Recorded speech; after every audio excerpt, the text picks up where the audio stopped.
I am drilling all of my Mantella tanks so that I can add bulkheads for drainage. This allows me to really crank up the misting during the breeding season without completely flooding the tank. Drilled tanks make a huge difference in maintenance for a large collection. If you've never done it before, you might be really apprehensive over the fear of cracking the glass on an expensive terrarium. But drilling glass is a DIY project that I believe any hobbyist is capable of. Use a guide like the piece of styrofoam you see me using in the video. Keep the drill bit wet by spraying a little bit of water, and let the drill bit do the work. Don't apply too much pressure. This is especially important at the last part of the cut before the drill bit blows through to the other side. You can buy the bulkhead and the correctly sized glass drilling bit you need from today's podcast sponsor, New England Herpeticulture. Go to neherp.net and navigate to the Enclosure Add-ons page or the Glass Working Tools tab. NEHerp curated the exact supplies you need for DIY terrarium building projects, such as drilling for a bulkhead, cutting your own glass lids, or building a 3D background. I think this is an example of what really sets New England Herpeticulture apart from other online sources of terrarium supplies. Mike, Jessica, and their staff are hobbyists and terrarium builders themselves and have put a lot of thought into the products they carry at neherp.net. If you are working on the perfect naturalistic terrarium for your reptile or amphibian, NEHerp is your go-to source for all the supplies you need. Background supplies, wood, decor, substrates, microfauna, live plants, terrarium lighting, environmental controls, supplements, glass drilling supplies, and bulkheads. Trusted nationwide for 16 years by thousands of happy customers, including myself. NEHerp is your one-stop vivarium shop. Thank you, NEHerp, for supporting this hobby, supporting DIYers, and supporting the Frog Rack podcast. Welcome to episode 9 of the Frog Rack podcast. I'm your host, Joe. I go by Frog Rack Online. This podcast is a bit of a journey for me to connect with all sorts of people in the amphibian hobby, to encourage the community of amphibian hobbyists by sharing conversations like the one I'll have today about different people's experiences as it comes to their passion for amphibians. If you're interested in joining me for an episode to chat amphibians in captivity, or you have a suggestion for a possible guest in an upcoming episode, send me a message to frograck@gmail.com. Before we get to today's guest, could you just take a minute to like and subscribe to the podcast? Only 18% of listeners are subscribed as of today. Helping the podcast gain traction simply helps it reach more members of the herp community. Also, follow Frog Rack on Instagram. That is the primary place where I announce new episodes and share my own amphibian projects. Enough of that stuff. Today's guest is a tree frog and dart frog hobby breeder. Welcome to the show, JJ the Frog Girl. Hello. JJ, tell the audience a little bit about who you are and how you're involved in the frog hobby. Okay. Well, I've only been doing this for probably 7-8 years professionally. Before that, I'd kept frogs for many years. But I think what really got me started, my first exotic was a black and white king snake, California king snake. I always wanted one, and I went to a reptile show, got one, loved it, and then I just kept going to reptile shows. So you go to one, and you're pretty much hooked. And I went to a show, and there was a vendor who had these cute little black and white tree frogs. I'd never seen anything like it before. I mean, I was used to the red-eyed tree frog. I think that's kind of what everybody thinks of when they think of a tree frog. And these things were absolutely adorable, so I brought them home. I created this huge paludarium. I mean, I had a pond, and this was before paludariums were even cool, were even a thing. You know, we didn't know what they were called. We just knew that, oh, there's a pond feature, and lots of plants. And anyway, so I put them in there, grew them up. They were an Amazon milk frog, by the way. And I had a betta fish in the pond, which I'm sure right now people would be going, what were you thinking? But I didn't know anything, you know. Anyway, I grew them up. They were the coolest frogs. And one day I came in and my betta was super fat. And I did not know what was wrong. Well, there were all these little black balls in the water. He was just going up to the top and just sucking them in. And turns out my milk frogs had laid eggs, and that was a first. So yeah, I mean, it was trial by fire basically. And the babies started coming out of the water, and I'm watching as the adults are eating the babies as they're coming out of the water. And anyway, yeah, that was an interesting experience, but it was fun. I loved it, and at that point, I was hooked, and I thought, okay, this is really cool. So Yeah, what can I do? What can I do next? What's the next frog that I want to get? So that's right on. really where it began. That's cool. So your very first species sort of bred itself, and it was Yes. like you said, trial by Yeah, fire. complete accident. You had to figure it all out as you went. Yep. Yeah, All right. And so from those Amazon milk frogs breeding in your care, yeah, how you enjoyed it. I did. You liked I those did. those baby tree frogs were pretty cool, you thought. And so Oh yeah. how did you start growing your hobby from there? Well, I continued going to reptile shows, and I actually took, so some of my first babies I actually took to a show and sold them to a vendor. Yep. And so that was my first experience as far as selling. And then I bought red-eyed tree frogs, and I remember having to really do a lot of research because the thing about the Amazon milk frog, which I'm sure a lot of people realize, is they breed pretty easily. You provide them with a water dish, right? Just a little pond, shallow, deep, it doesn't matter. They're going to breed in it. Red-eyed tree frogs, that was a little different because as I was doing my research, they require a rain chamber. So I started watching all these YouTube videos, different rain chambers, and I didn't have a lot of money. So I was trying to think, okay, what is the absolute cheapest way for me to do this? Again, probably not a good way to think of it, but for me, I mean, I was a beginner. I didn't know. So I literally went to Walmart and bought an 86 quart tall Sterilite tub, and I got some pond tubing and coiled the pond tubing on the top using zip ties to connect it to the top, and just had a coil, and then used a burn tool, a soldering iron, to put holes in. And then I got a pond pump from Lowe's, and that's pretty much where I started. That was my first rain chamber. I was actually successful, and the very first reptile show that I vended, so I've been going to reptile shows in Tulsa, Oklahoma for years, and I knew a guy, the promoter, his name is Jason Cruz. He does all the cold-blooded expos all over. I had come to know him after 20 some years of going to these shows, and he encouraged me. He said, put a table up. Just do Nice. one table. So my first show, my husband and I went together, and I had only red-eyed tree frogs. That's all I had. And I literally had maybe a dozen of them. That's it. I mean, I had a little whiteboard that I had written the prices on, cash only, because I wasn't a business, but a black tablecloth, a sheet, I think is what it was. I didn't have a banner. I mean, it was literally everything on a whiteboard. And then I just had my dozen red-eyed tree frogs. And I don't think I sold a single frog. Jason's son, Tavian, bought some red-eyed tree frogs from me, and that was it. But it was just fun. I mean, talk about completely stepping outside of your comfort zone. But that was the beginning, and I've just been doing it ever since. Very cool. Your first rain chamber sounds exactly like the first one I made.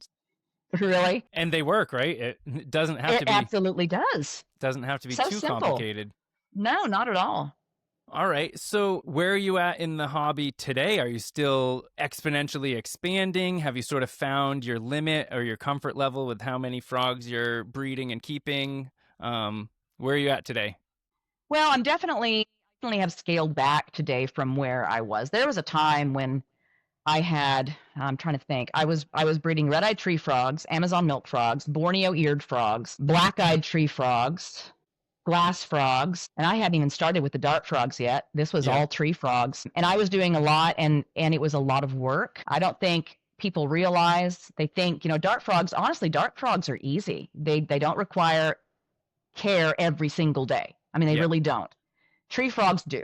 You have to keep them clean. With the dart frogs, they crawl around on the forest floor, and there's all sorts of feces and, decaying things and all of that. Where the tree frogs, I mean, they're up in the canopy. They're not around all of the muck. And so you really have to keep them cleaner. So I'm not doing as many tree frogs now as I was at one time. And something that I've discovered, it seems like, even though, I mean, the hobby has changed. When I first started, there were not a lot of people really interested in frogs. I mean, I would go to shows and I would sell very few. And then I don't know what happened. People started really becoming interested in frogs. Everybody wants frogs now. You know, for a while it was the geckos, and then the what are the snakes? The ball pythons. Everybody was interested in those, and then it turned, and people were really starting to become interested in frogs.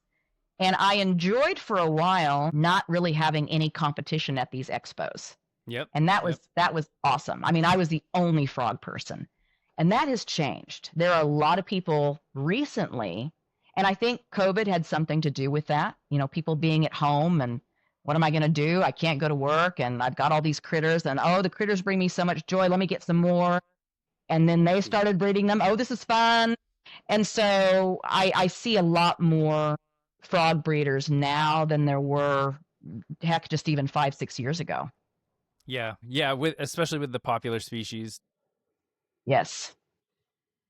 Yeah, I've been kicking around long enough that I've seen the waves in just the level of interest in the frog hobby overall. And when in recent years, since like 2023, when I've been sort of had more time to commit to the hobby myself and started increasing how many animals I was keeping, I sort of noticed, I was like, it's not how it was years ago. Like the demand is outstripping the supply, whereas like when I personally scaled back my dart frog collection in like 2013, 2012, the market was very different. You could sort of get whatever you were interested in pretty easily. That's right. And the tree frog market back then was different too. I bought the waxy monkey tree frogs, the Savaji. Oh, yeah. I got like 10 of them for $40 when I was in college a long time ago. And like, man, wish I hadn't traded those out. Right. Because now they're a hot commodity now. Oh, yeah. Well, and I've seen the same with like firebelly toads. Remember growing up, you could go to any pet store and there's firebelly toads everywhere and you could pay $5-10 for one. Yeah. And now, I mean, people are selling them for $50. Heck, I've done that, selling them for $50, because no one's got them. Right. Yeah. Okay. So having experience with a wide variety of species, you sort of get to know what it's really like keeping them. You made a comment about how like maybe scale back the tree frogs and stay where you're at with the dart frogs. Once you have experience with all these species of frogs, your preferences are no longer just based on like, I saw it looks cool on Instagram, and so I want that to be the next species I keep. You're more informed by the overall experience. Like, what is it like keeping this animal? Like keeping its cage clean, feeding it, what type of food does it eat? So having several years experience now, I'm just curious, what species are your favorite to keep and why? Oh my goodness. See, and that's a tough one. You don't have to choose just one. Okay, well, that's good, because every show people always ask me, which one's your favorite? And I'm going, well, they all are, Yeah.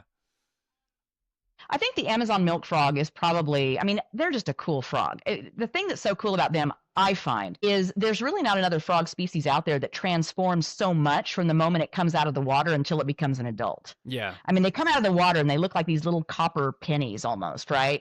And then they become this black and white. I mean, just contrast of color, and then they kind of get these spots, and then they kind of turn taupish color, and then they turn brown and white and turquoise, and to me they are just one of the most fascinating species. As far as enjoyment, I would say probably the white tree frogs. Yeah, I have 4 of them that are just pets, and they are the funniest frogs.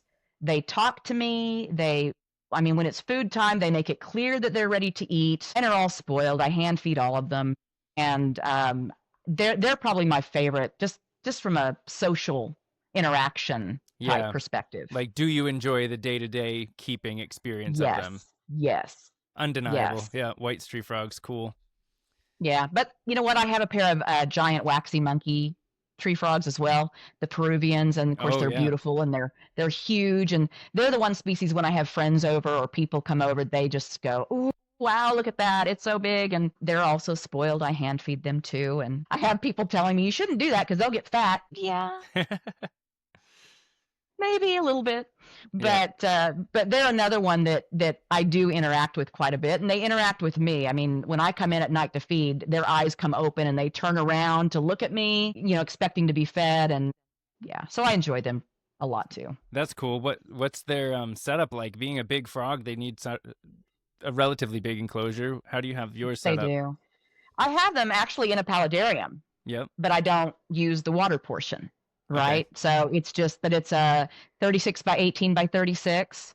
And then I've got a large plant in there, a broad-leafed plant, but I've also got some, it's a fake vine, and it's one that I found actually on Amazon, and it's this green, soft vine that's bendable, Yep. and it's thick. I mean, gosh, 3/4 of an inch in diameter. I mean, it's a thick vine, so it works really well for the heavier bodied frogs.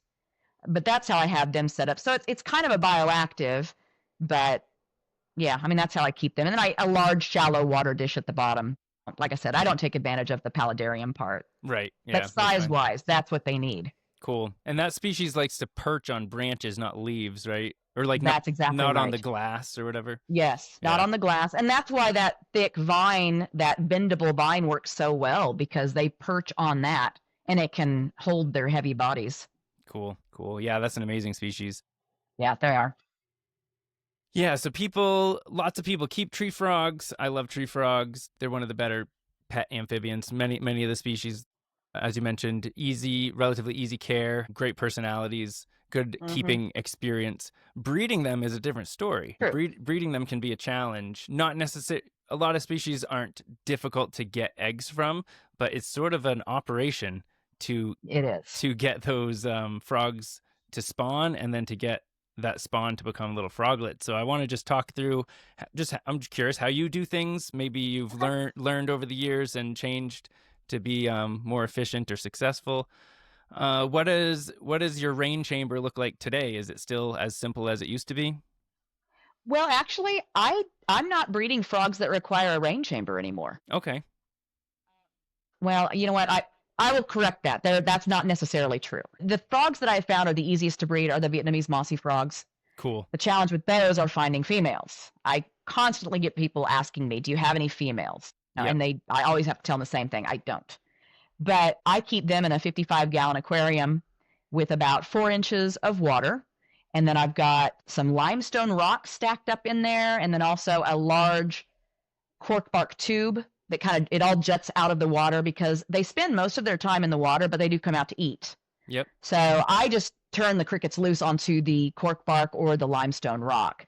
But they are the easiest to breed because, I mean, I have some sponge filters in the water itself, but they lay their eggs just barely above the water surface. The tadpoles drop into the water. They don't eat their tadpoles. They don't even eat their babies.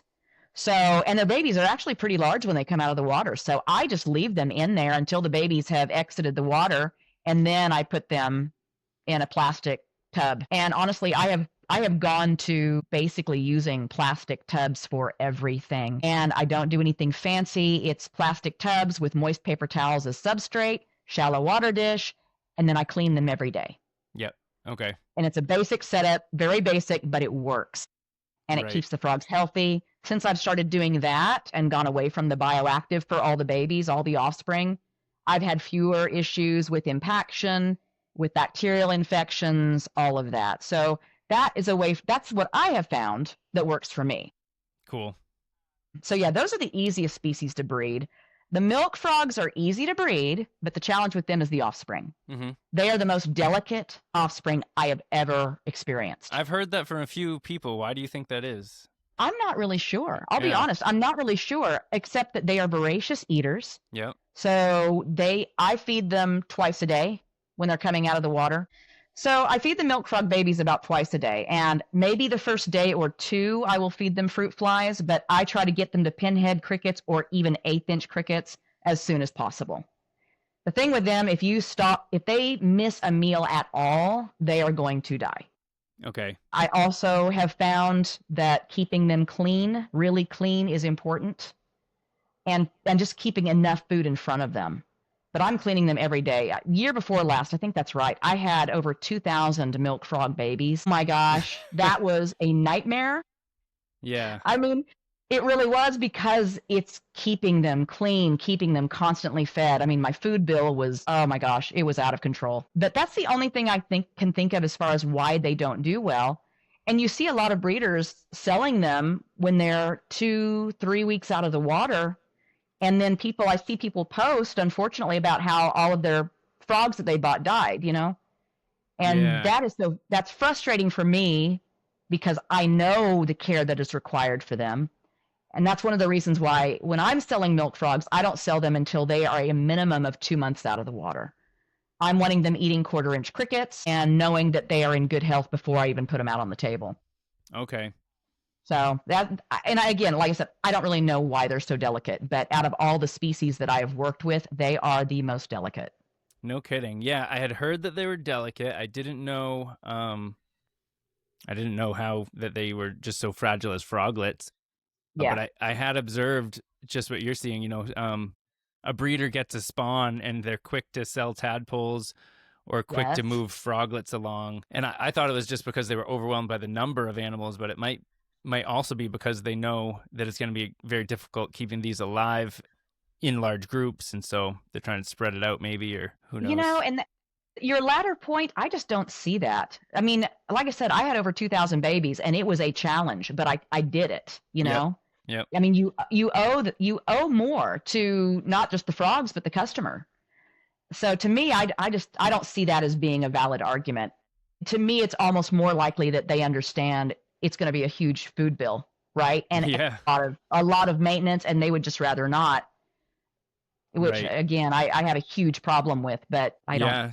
So that's really good information. Sort of like just a heads up, if you want to be a Amazon milk frog breeder yourself, you can now understand what you might be signing up for.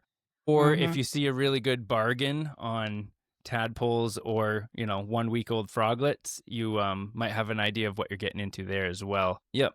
Cool. So you mentioned the For rain chamber. I was Yeah. going to say you mentioned the rain chamber. So the Rhasophorus reinwarti, which is the blue-webbed gliding tree frogs. Yep. So I bred them for the first time this year, and it was successful, but the babies did not come out of the water.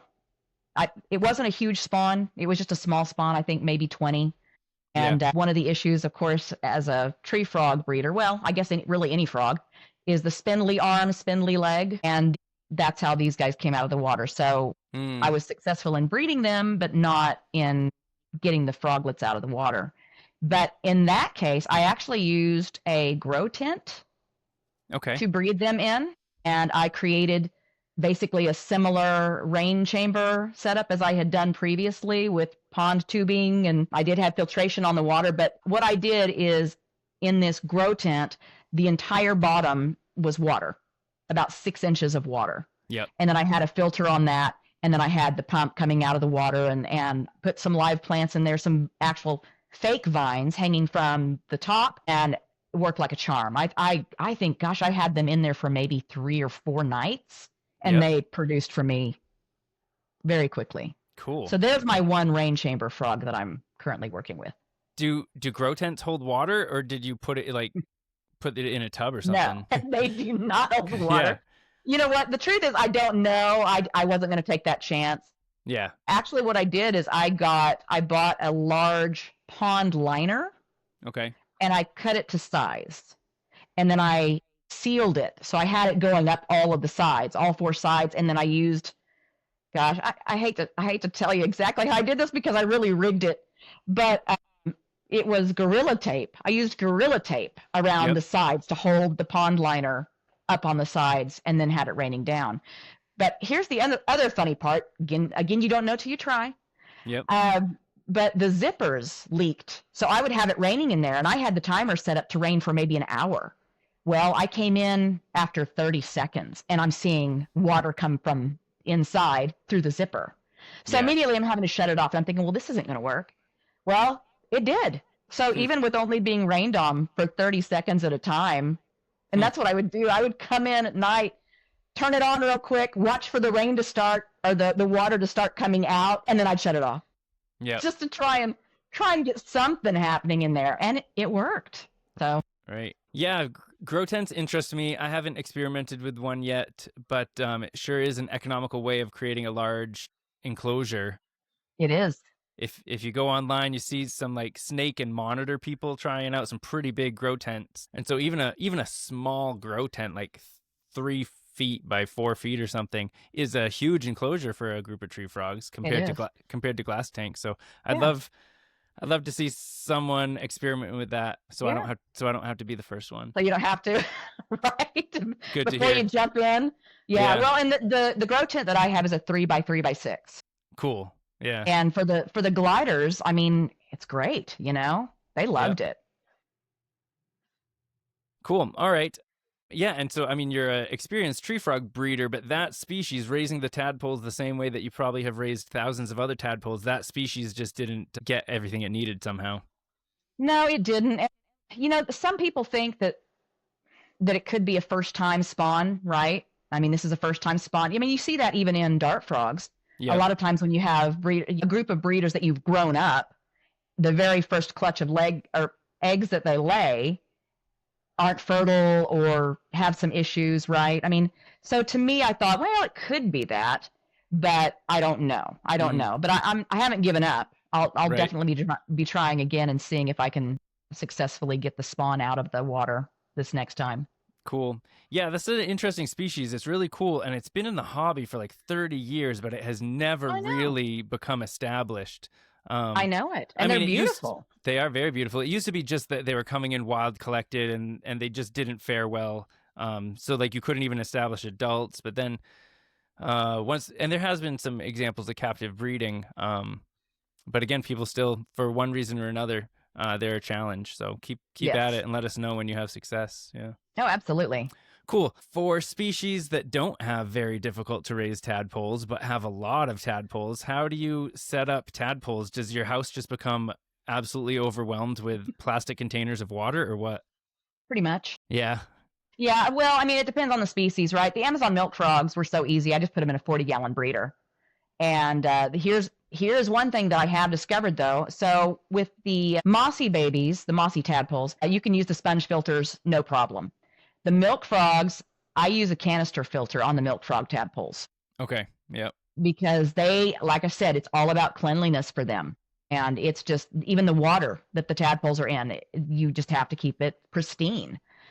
And now with the dart frog tads, I do things a little bit differently than a lot of people do. And once again, it's more because of space, just having the space. So most people keep their dart frog tadpoles individually. So each one in its own cup. Yep. And I did do that. I did do that for a while. I'm not doing that anymore. I'm sure what has worked for me is, so I keep them in plastic tubs. Again, plastic tubs. I love plastic tubs. These are small, but I keep them in that, and I'll put one whole full clutch of tadpoles in the one tub with plastic plants, so that way they're not eating on each other. And then I'm doing partial water changes 3 days a week. And I know some people say that if you have them housed together, it makes the tadpoles small, the babies smaller out of the water. I have personally not seen that to be true.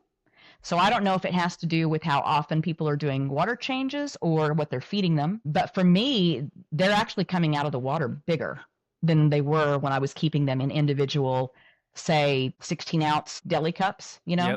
Yep. So I'm keeping them in larger tubs, but again, not huge, just tubs. And I'm keeping them together with a fake plant, feeding them water changes 3 times a week. They're doing great. And that has saved me time and space.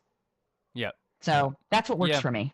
Yeah, you're not the first one to communally raise dendrobated species. I think I have more experience with like the same species you have, like Tink, Azurus, and Aratus. I don't have much experience with thumbnails or egg feeders or anything. I think I've heard that the Ranatomea species, the thumbnails, maybe are a bit more cannibalistic, but probably. Yeah, I remember in the early 2000s, I visited Mike at Black Jungle for the first time in Massachusetts, and he was showing a group of us around, and he had already, 30 years ago, moved to communally raising most of his dendrobateds. Okay.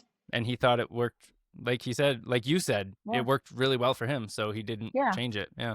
It's just not something that you hear about. When I first started doing dart frogs, it was actually Michael Novi of Rainforest Junkies that convinced me to get into dart frogs. Nice. Okay. And that's how he told me, was to keep them individual, Yep. And after a while, I mean, when you're sitting there doing hours of water changes, I'm going, gosh, there's got to be an easier way. And then space too. I mean, just gosh, I don't know how many of these big old racks that I have in here, you know. Every one of my rooms, I have 3 frog rooms. They all have at least 3 of these racks. And in this room, this is actually my dart frog room. And yeah, I mean, it was just tons of these little cups, and I'm having to go through and do the water changes on all of them. And yeah, Yep. I had to look for something that was going to work better for me. Right. So Good. and by the way, the Highland Syrensis, you're talking about the thumbnails. Yep. I got my first group of thumbnails. They're the Highland Syrensis.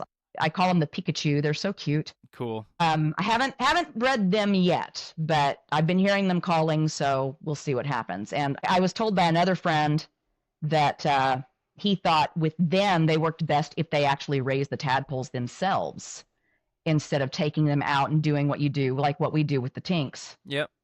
So I will probably try that. Yep. What are you going to put in their tank so that they have a spot to raise tadpoles? The film canisters is what I'm using. Yep. Yeah, I think that's what everybody pretty much uses, right?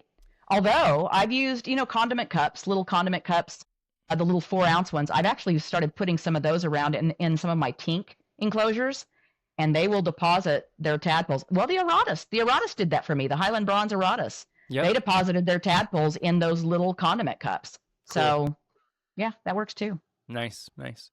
All right. You mentioned good information about the type of filtration for tree frogs versus other frogs. Yeah, that's important to know. Mm-hmm. You mentioned obviously you're using water and doing tons of water changes. I'm considering revamping how I manage water. I'm currently just on well water, but I'm considering RO. What works for you? Are you just using dechlorinated tap water or something different? I use dechlorinated tap water. Yep, and it works. Yes, it does. I mean, I know Michael Novi, he uses RO water a lot, and I actually do have an RO unit that I bought and never opened the box. So, I mean, at one time I was intending to, but yeah, the dechlorinated tap water works well for me. Yep. I haven't had any issues. Again, it's just a matter of keeping things clean. Cool. Other than lots and lots and lots of crickets, have you, whether it's for your froglets or for your larger tree frogs, have you experimented with any other feeder insects? I have. Roaches. Okay. Absolutely love roaches. The red runner roaches, the Shirkistan roaches. Yep. Those I have found are the best. A lot of people ask me, when I go to shows, because they're so used to their reptiles eating dubia roaches, which are great, but they have a very hard exoskeleton. I don't like to feed them to my tree frogs. Plus, they'll go into a corner and they look like a chunk of mud, right? I mean, they don't look like anything. So what I have found as far as with the tree frogs, the red runner roaches, which they're kind of disgusting, honestly, but the frogs love them. The tree frogs love them. I mean, my adult Amazon milk frogs, absolutely, they will tear them up. I can put crickets in and there'll be leftovers. If I put roaches in, there are no leftovers. Gotcha. Yeah. So those are some of the best. I have tried the lobster roaches because I was told they were another soft-bodied roach, and that's what I was trying to do. Those suckers climb. And okay. Yeah. Oh my. So yeah, I still have a colony, but I don't really use them much because not only do they climb, but with me using the plastic tubs, if there's just a little slit at the top, they'll work their way out. So yeah, the red runners are the best I have found. Yeah. Do you try to culture them yourselves, or are you buying them? I keep a colony on my own. I keep them going myself. Yeah. All right. I'm It's curious to learn from you then, because I've been buying them young because you can get more for your money when they're young. True. And I raise them for a few months until they're like half-sized, and then that's what I feed. Primarily, that's what my red-eyed tree frogs and a lot of my toads get. I do have a small little group of adults, and I get the little Uthuka, or however you say it, how they reproduce. Now, the egg casing. Yeah, I call it an egg casing. Yeah, the egg casing. But I haven't seen any hatch. I haven't over a year and a half now. I haven't reproduced any of my own. So give me an idea of what's your red runner tub look like? What temperature do you keep it at, and what do you feed them? Okay, well, the tub itself is huge. Gosh, I'm trying to think. It's probably 5 feet long.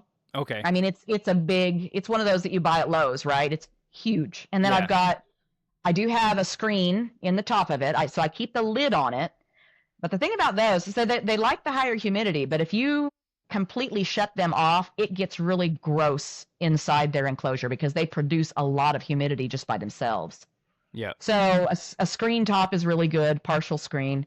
And temperature wise, I actually keep them in my tree frog room, which gets to be 81, 82 degrees during the day. Okay. And then it drops down to 73 at night. Yep.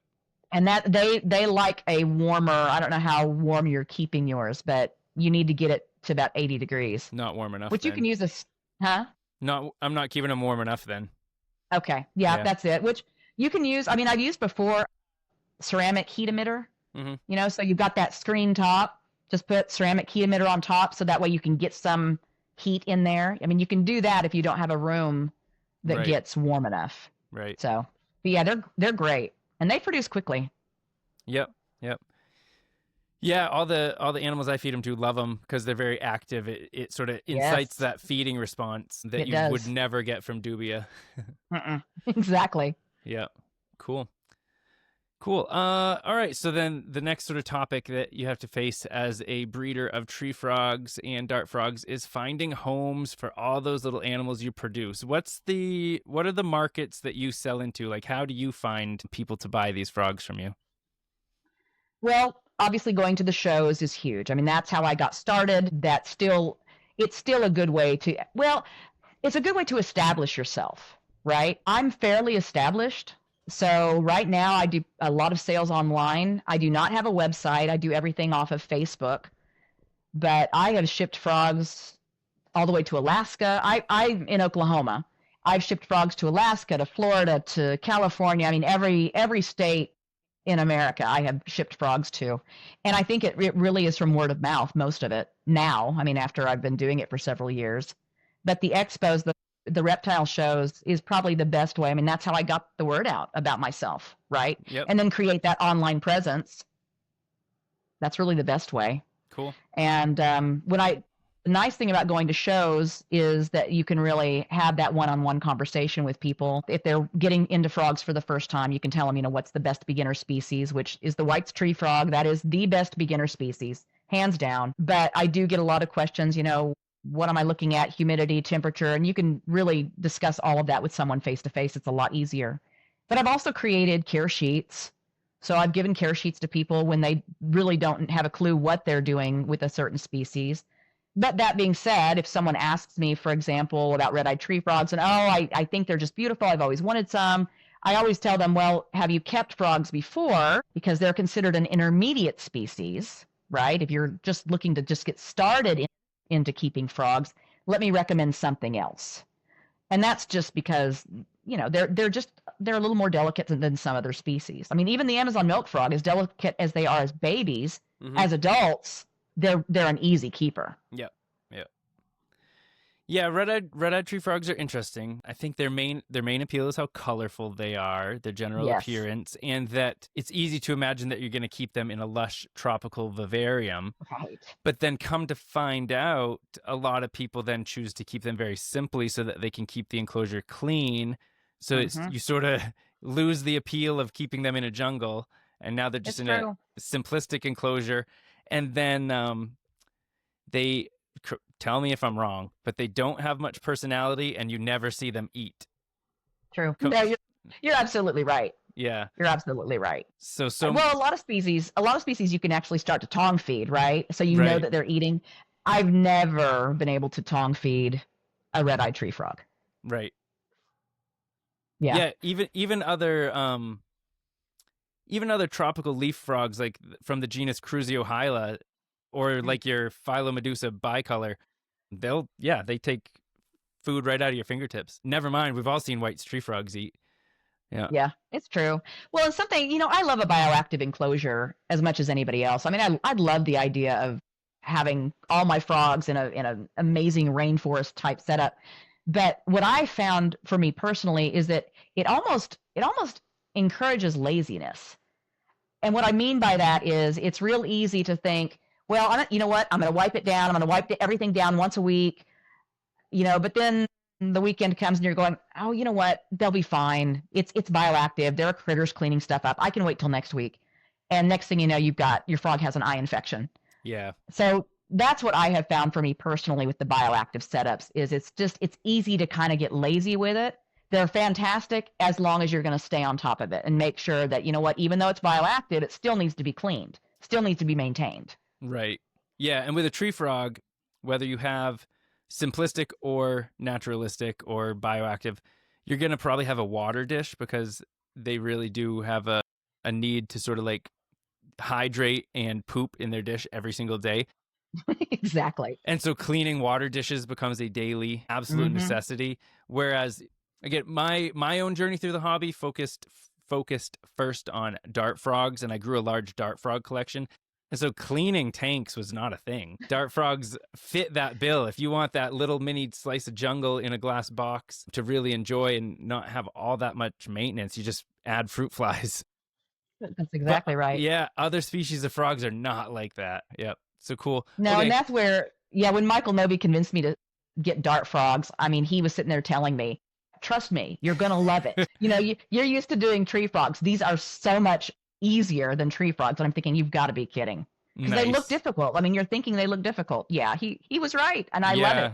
Because they're so exotic and beautiful that you assume that they must be delicate. Yeah. Yeah. Cool. Okay, I have a few more questions about just the experience of vending. You said you do a lot of one-on-one interaction with customers there. I'm curious, are most customers at expos, do they show up at your table knowing what they're looking for, or are they shopping around and just generally interested? I would say both. I get a lot of customers that specifically come there looking for me, right? Yep. They know I'm going to be there, and they're a repeat customer, and I try to be really good about posting availability lists.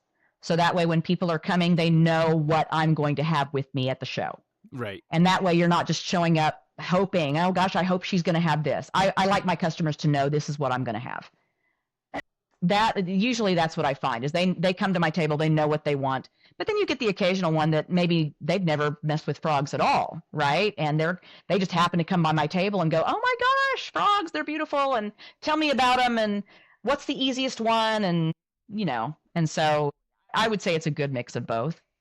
Yep. Cool. You're probably selling mostly juvenile frogs, not adults. And so you're putting these juvenile tree frogs into the hands of keepers. They have an idea of the end goal enclosure for adult tree frogs and what that looks like. Do you recommend that young, an inch long or smaller juveniles get put right into a large enclosure, or do you recommend customers start differently? I always recommend a quarantine setup. Okay. And that's even with adults. I mean, I tell people, you want to make sure that the frog is eating, is healthy. There are no issues, especially when you think about the stress of a show, because you're taking a frog from what it's used to being in and you're sticking them in a little deli cup, and you may be gone for a day, 2 days, 3 days. So the frog is going to be a little stressed. It may not have eaten in a couple of days already. Yeah. And by the time they get it home, it may be another few days before it starts eating, because it's kind of, this is a new environment. What's going on? So I try to always tell people, quarantine them, give them at least 2 to 3 weeks in just a plain old plastic tub, moist paper towel substrate, shallow water dish. That way you can see that they're eating and defecating, and there are no issues that you might encounter. So that's what I recommend. Okay, cool. What are your best sellers? What frogs seem to always be in demand? I'm trying to think lately. Amazon milk frog is probably one of my best tree frog sellers. Yep. That being said, a lot of people, there's been a new interest in the red eyes. I mean, red eyes seem to be really popular right now. But yeah, milk frogs are definitely my top. But also the Vietnamese mossy frog, that's another one. Mm. And I'm not sure why. I mean, they're cool. They're so cool looking, yeah. They really are, and they're the easiest to keep. They are so easy. But yeah, and I guess they're probably not all that common. I mean, there are quite a few Amazon milk frog breeders right now, and the Vietnamese mossy frogs, there's just not a lot of them. But yeah, those two are definitely my top. Cool. What is there a species that people are asking for, or that you just can't seem to keep in stock, or that you don't work with, but you see a demand for? Pac-Man frogs. Yeah. People love the Pac-Man frogs, and I don't work with them. But anytime, I mean, I have purchased them wholesale before. Yep. And when I take them to a yeah, they don't last long on the table at all. Pac-Man frogs are, but another species that I find interesting that people do ask about is the desert rain frog. Yep. And I do get people asking me, not a lot of people, but I do get people that are asking me about those. And once again, I don't know of anybody that's breeding them in captivity. I researched them at one time because I had the opportunity to get some, and I thought, well, let me look and see if it would be worth my while. Yeah, no.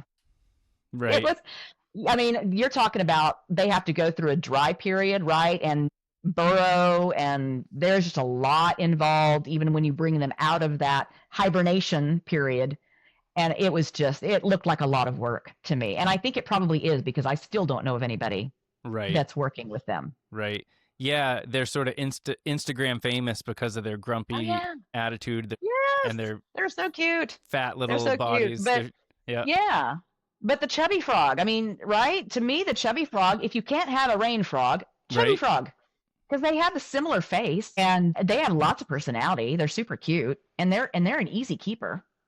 Yep. You're talking about the Asian banded bullfrog, the chubby frog, Calula pulchra, right? They've been around for a long time as sort of just like cheap wild collected imports, but for people who, I think everyone knows this now, there are morphs available now, several different morphs available. Not just albino. And so they definitely have a cookies and cream morph. Yep. So there's a renewed interest in those. I have zero experience with them, but you've at least cared for some and sold some. Yes. What's their personality like? Do you think they make good starter frogs or good captives? I do. Yeah. Yeah, I do. And again, I mean, they like to burrow. That's the big thing with them, is they do like to burrow. I was keeping them on paper towel. But I would allow them a little hiding spot, it was a half piece of cork bark or something, so they could go under there because they really like that.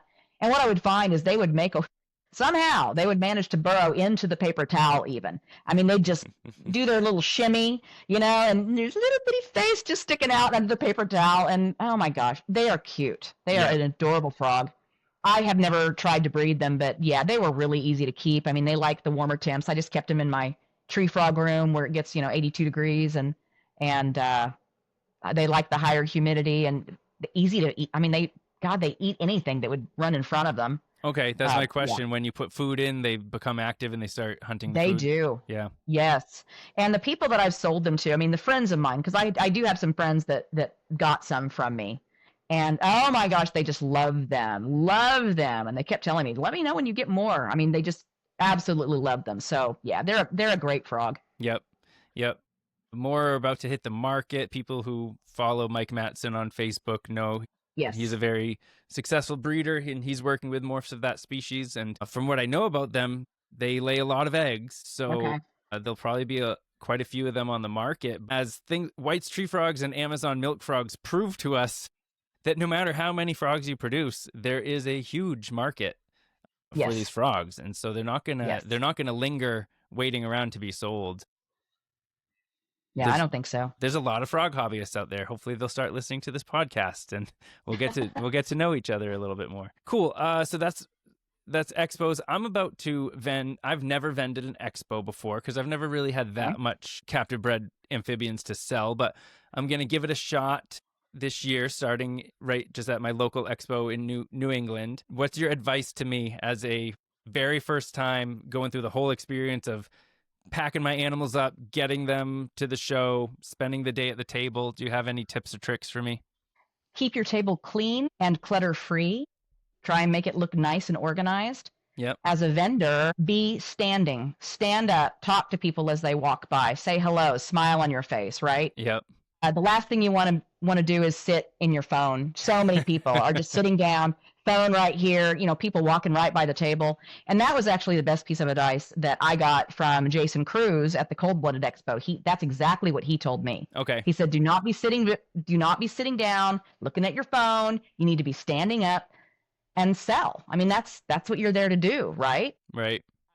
Be friendly. Sometimes, I mean, it's not hard to do. It's not hard to be friendly for some people, maybe. Customer service. I tell you, my very first real job was at Walmart when I was 16 and working the customer service desk. And I learned. I mean, they said, the customer is always right. Yeah. Not true. Not true. But customer service to me is probably the most important thing. I cannot tell you, even on my Facebook page, when people are sending me a message and I respond, you would not believe how many people say, thank you for responding. Mm-hmm.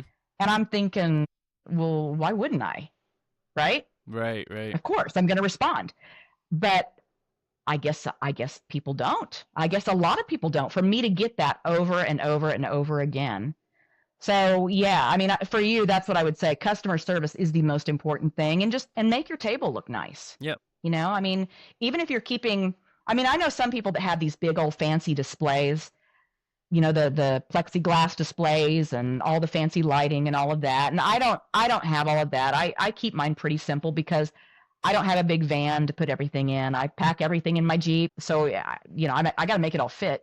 Right. But just if you can just make it look nice and keep it clean, right? Your frogs. I mean, every day well, not even just every day. If in the afternoon, one of the frogs has defecated in its cup, I'm in there cleaning it, right? Putting it in a new cup, putting it back out there. Nice. Because even just the visual part of that is really important. I mean, it shows that you care. Yep. Cool. I can handle being friendly and tidy. I can handle that. I believe it. Yep, good. One more species I wanted to ask you about. You said you don't work with them right now, but you did work with Borneo eared frogs. That's an interesting species. What are they like? Is there a market for them? What's your opinion? I don't think there's a market for them, unfortunately. They are an amazing species. I don't even remember where I got mine for the first time. I don't remember. I just thought they were cool looking. They're huge. I mean, they are a huge tree frog. Okay. And they have one of the most interesting frog calls. So what they remind me of, their call, is, the spray bottles that you do this little wee. Yeah. You know what I'm talking about? Yeah. That didn't sound right. But anyway, that to me is what the Borneo eared frog sounds like when they call. It is so cool. It's beautiful. And I would take them to shows, and I would take the adults with the babies because, I mean, the adults they're this big. They're huge. Wow. Okay. And people would always say, oh, wow, that's an amazing frog. But that's as far as it would go. I had a very difficult time selling them. They bred like crazy. I basically kept them the same way that I keep the Vietnamese mossy frogs. I kept them over water with a big peace lily and cork bark coming out of the water, and they did like it warmer than the mossy frogs. The mossy frogs, I keep them below 75 degrees, where these guys liked it, in the 80s. But they were one of the easiest species to breed, easiest to keep, so easy, just amazing. And there just was never a market for them. I never understood why. That's too bad. Yeah. It is too bad because they're beautiful. And that is exactly what someone told me, is that they're brown. Right. So, people like green. Okay. Well, it's cool that they're around. It's sort of, if you're listening to this, if you're the type of person that really likes to be different and keep something that no one else is keeping, that's the sort of tree frog that you look for, because they're not going to be always available. But keep your eyes open, you'll find some, and you can be the person that works with that species. But I guess be cautious. If you produce 500 babies, you might be sitting on them for a long time. That's exactly right. Spending all your cricket money taking care of them. Yeah. Yeah, and that cricket bill can go up fast. Yeah. I mean, there was a time when I was buying 25,000 crickets a week. Wow. Yeah. Yeah. So I'm not doing that right now, thank goodness. So for the longest time, I was anti-cricket, would literally only keep newts and dart frogs because between those I could avoid crickets altogether. But here I am today, and I have tree frogs and toads again, and I'm buying crickets regularly, doing what I have to do to keep the species I love. Well, that's what you do. Yeah. But I'm trying. I'll let you know if I figure out culturing red runners. I hope you do. Yeah, they're really easy. They really are. Have you ever kept the dubia roaches at all? Not to culture them, no. Okay. I've bought in small dubia and tong fed them to toads. That's about it. Okay. Well, there are a lot of people that are familiar with dubias, right? I mean, gosh, all the reptile people are. And basically keeping red runners is just like keeping the dubias. So if you have experience there, then right. Yeah, it's the same, but Yep. All right, I have a couple final questions for you before we go. Is there a species of frog that is on your personal top most wanted list? Is there something else out there that you'd like to work with that you don't currently have? Maybe another dart frog, since you've been adding dart frogs. Right. Well, actually, what is that? I'm trying now. I can't think of them. It's a type of glass frog. It's the creme de la creme of the glass frogs. God, you'd have to ask me that. See, Yeah, I yeah. could have just told you if you hadn't asked. Glass frog. Is it the powdered one or the granular one? That one, the That one. granulosa. Okay. Yep. Yeah, granulosa. That is. Oh, I just think they are so amazing. And I used to breed the Fleishmani, Okay. and those were a lot of fun. Right. But that's another species that people look at them and they're going, oh, I don't know, it looks awfully delicate and they're so small, and it kind of scares people. And that's actually why I quit keeping them, is because once again, kind of like the Borneos, they were not a great seller, which is funny because so many people would come to the table and say, oh, where are those glass frogs? I want to show my friend. Yeah. So everybody always wanted to see them. They just didn't want to keep them. Gotcha. So, but the granulosa, they are amazing. And aren't they? I mean, they're a larger species of glass frog. They're not teensy tiny. I think like so. The Fleishmani. I think they're a little bit larger and they like it warmer. I think that's all I know about them. Okay. Cool. All right. Here's a question about the dart frog hobby. Where or how have you experienced the best community interactions as being part of the frog hobby? Has it been online, in person, with certain people? In person. I would say in person and with certain people. I'll be honest. I'm not really part of a lot of the frog forums. I'm just not. It's not that I'm a recluse. It's that I don't like to get caught up in politics. I mean, I think that's the best way that I can explain that. Yep. So, once again, there are so many different opinions. Everybody's got their own opinion, and I'm all about that. But for me, I just don't like to get caught up in everybody else's drama. And so right. It's just more of a personal connection that I like. Good. All right. I think I know your answer. Regarding tree frogs, what is your preferred substrate, if any? Well, yeah, my answer is paper towels. Yep. It's easy. I mean, the work aspect is, again, I'm cleaning every single day. Yep. So that's the downside. For a customer who's just keeping a few tropical tree frogs and they insist that they want substrate to make their bioactive enclosure look good, what advice do you have for them?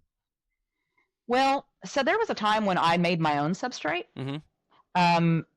As far as the main thing is probably sphagnum peat moss. That's what I use as my staple. Yep. And then in that, I like to mix in some sphagnum moss, the actual New Zealand sphagnum moss, maybe a little bit of leaf litter. I collect my own leaf litter. I live on a farm, so I can easily go out and I don't worry about pesticides or anything. But I also bake. I mean, I boil it or bake all the leaf litter that I grab. But I do like to mix up, and even a little bit of charcoal too. So kind of an ABG mix, if you will. But I've just created my own. And that works well. I mean, you don't have to go out and spend a ton of money. You know, you can go to Lowe's and get the big 3.3 cubic foot of peat sphagnum moss and then kind of buy everything else on, well, wherever you buy your pet supplies. Yep. Related to my next question would be, are you worried about impaction? But actually, I'm curious, do you use feeding dishes for tree frogs or do you recommend it to customers? Yes, I do. Okay. In fact, I tell all my customers that because most people, again, they like the bioactive setup. And a lot of people, bioactive includes a layer of moss, right? Moist moss, and then your leaf litter. But what I tell people is anytime I keep a bioactive, I always provide the frogs with a feeding station. I do that with my Amazon milk frogs. I do that with my red eyes. And frogs are smart. They really are. And the second that they know that there is a place where they can immediately go and find food, they will sit there and wait for it. Yep. So that is what I recommend for anyone doing a bioactive setup. Nice. I'll tell you a few anecdotes of mine. Feeding red runners to my red-eyed tree frogs. They're also on paper towel substrate in bins. And if the red runner finds even a drop of water, it drowns, dies, and starts stinking. So it's great that they run around the tub all night long, and the tree frogs definitely get 99% of them. But if any stupid little roach finds just a little droplet of water on the bottom of the tank, they immediately find it, drown in it, and start stinking. Oh my So gosh, that's funny. feeding dishes are good. What do you use? Do you use like ceramic? I've been looking to sort of like decide what I want to do for feeding dishes for my tree frogs. I was thinking like white ceramic dog bowls. I use dog bowls. I use Okay. plastic ones. Okay. I just use the plastic ones. You know, you can buy them at Walmart, Yep. right? Yep. And they're about, I mean, I'm trying to think, 6 inches, right? 6 inches in diameter and maybe 2.5, 3 inches deep. Right. That's what I use. Yep. And then my other thought really, so I'm probably going to go that route because I don't want anything clear because I don't want the frogs getting confused and trying to attack bugs through clear plastic. And they will. Yep. So just for the poor frogs' mental health to actually find the bugs they're trying to get. Yes. But part of me really does want something off the ground. I want both their water dish and their food dish attached to the sides somehow so that it's so much easier to clean the paper towels every day. So I'm looking around. There's a lot, like in the gecko world, gecko people really like food ledges. And Oh, yeah. I think even for arboreal pythons, which I know nothing about, I've seen some people, they have water dishes up off the ground somehow. So I'm always curious and I haven't decided what I'm going to do yet, but I've been looking around because if I can find a way that my tree frog enclosures has literally nothing on the ground except a paper towel, right? It would streamline my life a little bit. The challenge with that I see is, so I clean my water bowls. I just put them in the dishwasher. Yep. And if you have something that's maybe suction cupped to the top or whatever, I mean, how are you going to keep that clean? Because, right, I mean, frogs, not only do they poop on their dishes, but there's frog skin, Yep. right, when they're molting. So I don't know. Yeah, you're right. I mean, if you find something that works, let me know, because I'd be curious.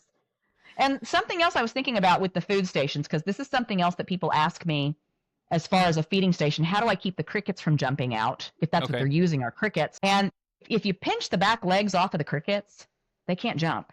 Right. And they don't crawl. They don't climb. Right. So it's really simple, but I mean, it's not cruel. Right. I don't think, I mean, really, right? You got to think of the frog, not the cricket. Yeah. Cricket's about to get eaten. Exactly. And you're just making it easier for your frog. But that, when people ask me about that, that's what I always tell them. It's just pinch the back legs off, and that way the crickets can't jump. Yep. If you're willing to do that. Otherwise, just accept the fact that crickets will be walking around your enclosure. The frogs will find them eventually. Yeah. All right. Thanks, JJ. Where can people find you online? Well, my Facebook page is probably the best way. I actually email or Facebook. So my email is jjthefroggirl@gmail.com. And my Facebook is facebook.com/jjfroggirl. Great. And if people are local to you, what are some of the shows that you vend? There's a Stillwater show that Herps puts on. They also do a Shawnee show. And, so those are probably the best ones, Herps, Shawnee, and Herps, Stillwater. And then Tulsa, Cold Blooded Expos does a Tulsa show that I usually attend as well. And so those are probably the best ones. Great. And you mentioned you always, on Facebook, you always post both your price list and just that you're going to be attending. So people, yes, I do. If they're really looking for a frog, they can know ahead of time that it's worth going to the show because they'll find you there. Yes. Yep. Great. Hey, thanks so much for coming on the podcast, JJ. It's been great chatting frogs with you. Thank you. I've enjoyed it. Good. Audience, I hate nagging for likes and follows. It's not really my jam. I'm not too concerned with the number next to my social media account, but I do it for the sake of connecting more of us together in the hobby. So take a minute, follow JJ the Frog Girl on social media, and maybe find Frog Rack on Instagram and give my page a follow. Like and subscribe to the podcast, and most importantly, share it somehow. Take a second to post this episode to your page or to your stories so that other froggers can be part of these conversations. Thanks again, guys. Happy frogging.